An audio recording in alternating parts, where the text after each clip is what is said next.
शिवसेना बैलगाडी संघटनेच्या पहिल्या अधिवेशनाच्या निमित्तानं श्रीनाथ केसरी बैलगाडी स्पर्धेला उपस्थित असणारे आमचे पक्षप्रमुख आदरणीय एकनाथ शिंदे साहेब, पद्धतीने या संपूर्ण स्पर्धेसाठी ज्यांनी वेळोवेळी मदत केली ते आदरणीय उद्योग मंत्री उदयजी सामंत साहेब, त्याच पद्धतीने उपस्थित असणारे पर्यटन मंत्री शंभूराज देसाई साहेब, व्यासपीठावर उपस्थित असणारे खासदार जयसिंग दादा माने,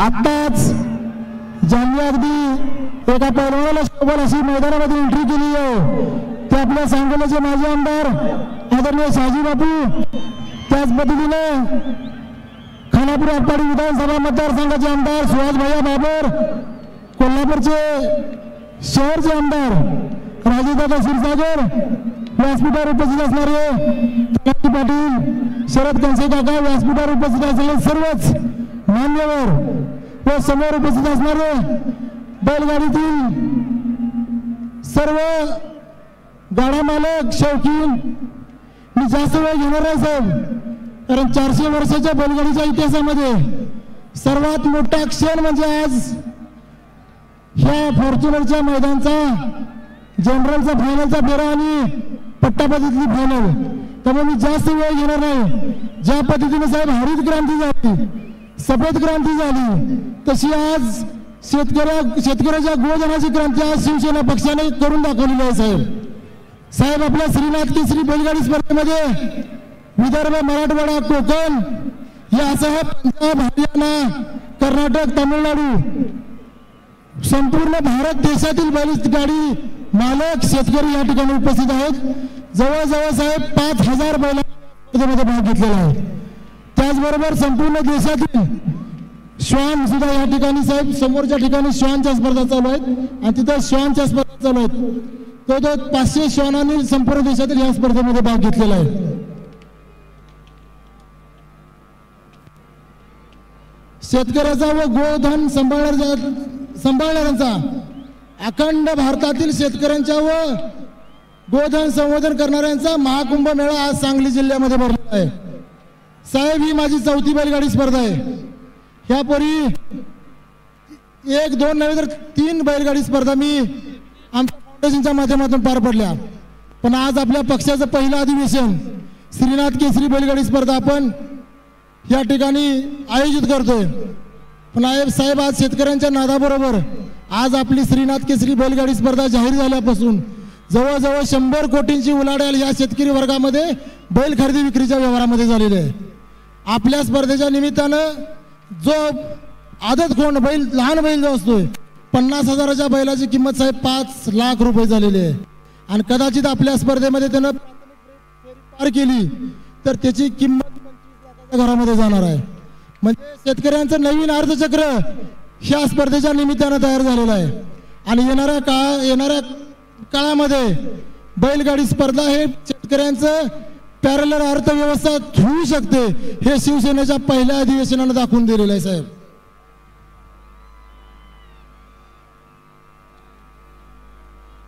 साहेब आपण आज या बैलगाडी स्पर्धेला जवळजवळ 400 वर्षाचा इतिहास आहे. साहेब 400 वर्षाच्या इतिहासामध्ये आज पहिल्यांदा आपल्या लाडक्या भगिनी महिला आज पहिल्यांदा बैलगाडीवर स्वार होणार आहेत आणि त्यांचा आज गट इथे या ठिकाणी पळवला जाणार आहे. साहेब जवळजवळ आज समोर जेवढं प्रेक्षक उपस्थित दिसत आहेत, मगाशी साहेब दुपारी जवळजवळ 40 लाख लोक लाईव्हच्या माध्यमातून ही स्पर्धा बघत होते आणि समोर असणारे प्रेक्षक उपस्थित असणारे वेगळेच. 40 लाख लोकांनी ह्या स्पर्धेचा आज लाईव्हच्या माध्यमातून बघत आहेत. साहेब मी ह्या वर्षी सांगली लोकसभेचा उमेदवार होतो साहेब, महाविकास आघाडीचा, आणि अशी स्पर्धा माझी निवडणुकीपूर्वी एक मोठी स्पर्धा पार पडली. आणि त्या स्पर्धेमध्ये मी ह्या सर्व बैलगाडी मालकांना आव्हान केलं की मला तुम्ही खासदार बनवा, खासदार झाल्यानंतर मी फॉर्च्युनरचं मैदान घेईन. पण साहेब दुर्दैवाने मी खासदार झालो नाही, पण दिलेला शब्द आज साहेब पाळलेला आहे. तुमच्या मदतीनं, तुमच्या सहकार्यानं आज फॉर्च्युनरचं मैदान या ठिकाणी पार पडते.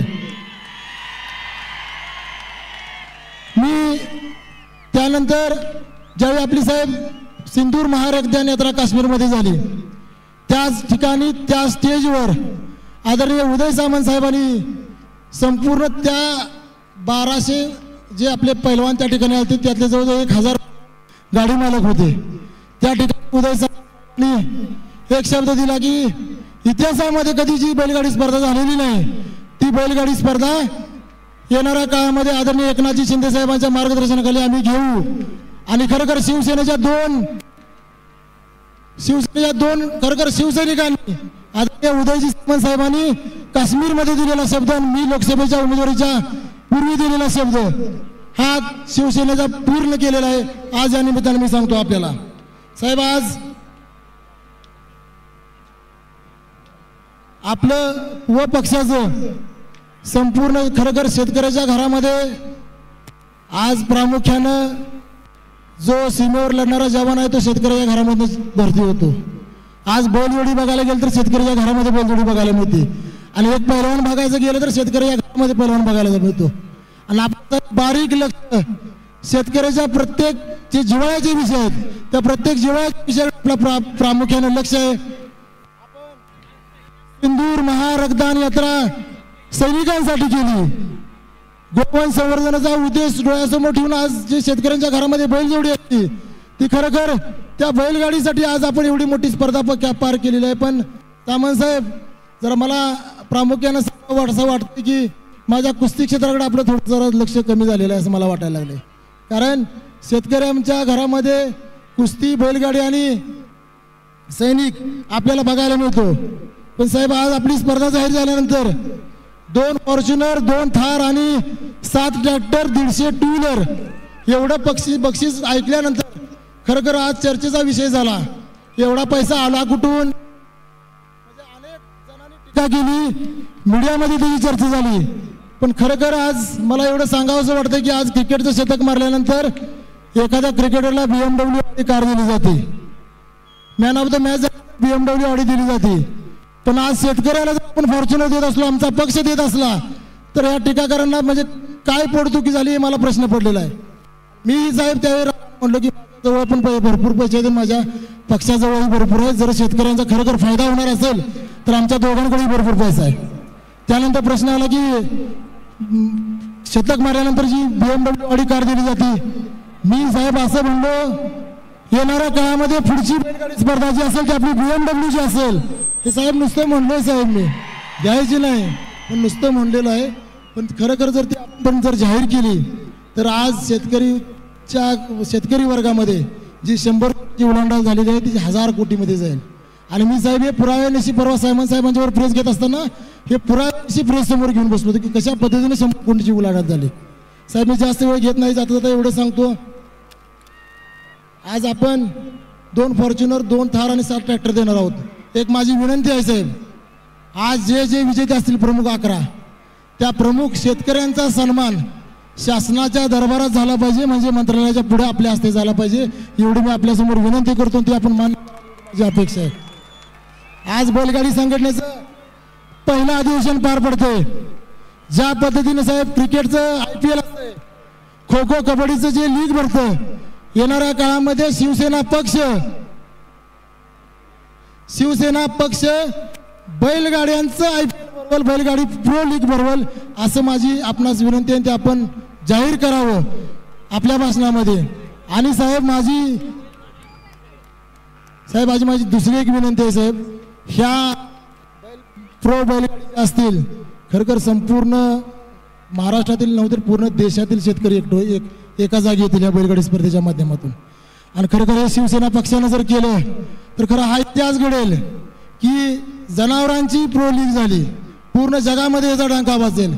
आणि माझी साहेब एक आपल्याजवळ विनंती आहे की ह्या प्रो लीगचं किंवा बैलगाडी संघटनेचं अध्यक्षपद नामदार उदयजी सामंत साहेबांना यांना आपण द्यावं, एवढी मी आपल्याला विनंती करतो. साहेब, मी जाता जाता आज मला खरं राजकीय गोष्टी कुठल्या आज भाष्य करायचं नव्हतं, पण आज मला ते माझ्या मनात इच्छा नसताना आज मला राजकीय थोडा 2 शब्द बोलायचे वाटते. साहेब, मला तुम्ही गेल्या 4 महिन्यापासून मी आपल्या पक्षामध्ये प्रवेश करून झाले. पण परवा साहेब नगरपालिकेचा आचारसंहिता लागण्यापूर्वी 2 दिवसापूर्वी मी गेल्या महिन्यामध्ये आपल्याकडे मागणी केली होती की पलूस नगरपालिकेच्या इमारतीच्या नूतन बांधकाम आपल्या नगर विकास खात्यातून 5 कोटी रुपयाची फंड जाहीर करावा म्हणून। साहेब आपण एका मिनिटाचाही विचार न करता 16 सप्टेंबर रोजी त्या पत्रावर सही केलं आणि 17 सप्टेंबरला त्या पत्राची कारवाई चालू झाली। साहेब आपल्यामुळे ही नगरपालिकेची इमारत खरोखर मंजूर झाली, पण आमच्या इथे त्या विभागाचे काँग्रेसचे आमदार आहे साहेब, त्यांनी जुनी पत्र काढून सर्व लोकांमध्ये मतदारांमध्ये संभ्रमावस्था तयार केली। ती संभ्रमावस्था एवढेच तयार झाली कारण ते स्वतः राज्याचे नेते म्हणून घेतात आणि ते मंत्री असताना त्यांना जे जमले नाही ते मी कुठल्याही पदावर नसताना पलूस नगरपालिकेसाठी 5 कोटी रुपयाचा निधी एकनाथ शिंदे साहेबांच्या मार्गदर्शनाखाली मंजूर करून आणला, म्हणून त्यांना पोटदुखी झाली। साहेब मी एवढीच विनंती करतो आपल्या भाषणामध्ये आपण मांडावं की पलूस नगरपालिकेचा कशा पद्धतीने फंड कुठल्या पत्रावर कुठल्या मागणीवर याचा विचार झाला आणि ते 5 कोटी रुपये मंजूर झाले। येणाऱ्या काळामध्ये जरी मला लोकसभेला पराभव समोर जायला लागला असलं तरी आज मी शिंदे साहेबांच्या नेतृत्वाखाली मी आज प्रामुख्याने सांगेन सांगली लोकसभा मतदारसंघासाठी 45 कोटी रुपयांचा निधी आज मी मंजूर केलेला आहे। त्यामध्ये प्रामुख्याने नगर विकास खाता असेल, सामाजिक न्याय विभाग असेल, उद्योग खात्यातून असेल किंवा पर्यटन मधून असेल, पण 45 कोटी रुपयांचा निधी मी 4 महिन्यामध्ये आदरणीय शिंदे साहेबांच्या नेतृत्वाखाली मंजूर करून आणलेला आहे। येणाऱ्या काळामध्ये हा आकडा लांब पुढे जाणार आहे, एवढीच मला आपल्यासमोर 2 शब्द व्यक्त करायचे। साहेब सर्वजण या ठिकाणी खरखर एवढे सर्व प्रमुख पाहुणे आपण येणार आहेत मला माहिती होतं, पण आदरणीय शंभूराजे देसाई साहेब येतील का नाही मला शंका होती। सामंत साहेब येणार होते कारण मागच्या 2 कार्यक्रमाला माझ्या आला नव्हता तुम्ही, म्हणून शंका होती की येत आहे की नाही। पण साहेब आज सर्वजण तुम्ही आलात त्याबद्दल मी सर्व सांगली जिल्हा शिवसेनेच्या वतीने आपले आभार मानतो आणि थांबतो। जय हिंद, जय महाराष्ट्र। साहेब पलीकडच्या बाजूला श्वान शर्यत चालू आहे, यानंतर आमच्या सर्वांशी बोलण्यासाठी येत आहेत कोडिया पुढे घ्या।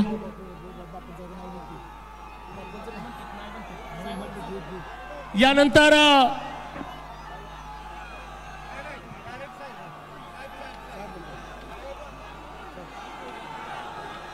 बापूची इच्छा आहे सगळे बापू जनता 2 मिनिटं 2 मिनिटात आपल्या सर्वांशी संवाद साधतात सांगोला विधानसभा मतदारसंघाचे माचमदार आणि खऱ्या अर्थानं ज्यांच्या भाषणामुळे अखंड भारत